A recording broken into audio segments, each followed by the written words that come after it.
Meski dunia termasuk Indonesia semakin terdigitalisasi, namun nyatanya warga Indonesia makin irit berbelanja gadget.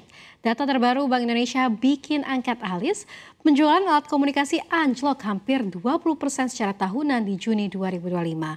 Parahnya lagi, sektor ini sudah nyungsep 30 bulan berturut-turut sejak Januari 2023. Kita akan bahas fakta selengkapnya dalam 30 bulan minus warga RI ogah beli gadget baru. Benarkah demikian? Kita akan melihat begitu ya pemirsa ke slide yang pertama. Ya, padahal kalau kita cek datanya berdasarkan indeks penjualan real atau IPRBI, retail nasional pada Juni 2025 ini masih tumbuh 1,3% secara tahunan atau year on year. Meskipun memang lebih rendah dibandingkan bulan sebelumnya, yakni Mei 2025 yang tumbuh 1,9%.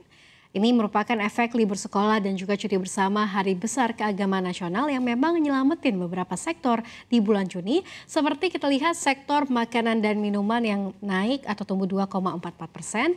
Kemudian juga sektor bahan bakar kendaraan bermotor naik 12,13%.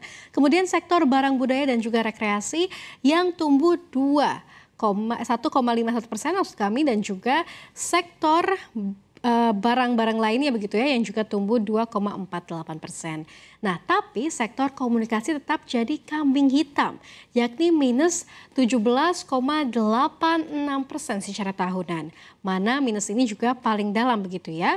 Meskipun masih membaik daripada minus atau kontraksi di bulan sebelumnya saat Mei yang minusnya ini sebesar 27,36%.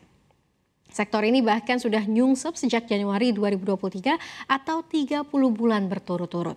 Kok bisa? Kita akan bahas pada slide berikutnya. Ya, kenapa lesu?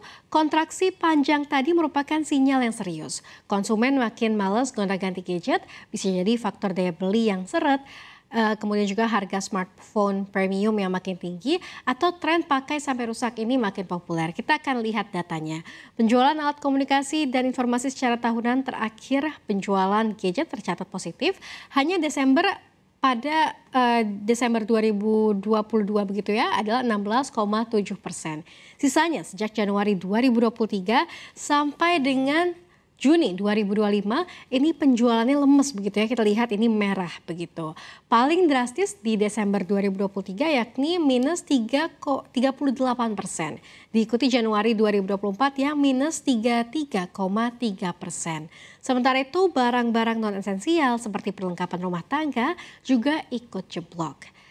Nah, pemirsa, namun kabar baiknya secara bulanan alat komunikasi mulai rebound 3,5% secara month to month setelah anjlok di Mei yang minusnya 8,86%.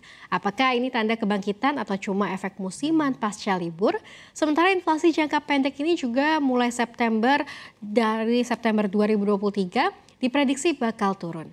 Hal ini tercermin dari indeks ekspektasi harga umum atau IEH sebesar 134,7%.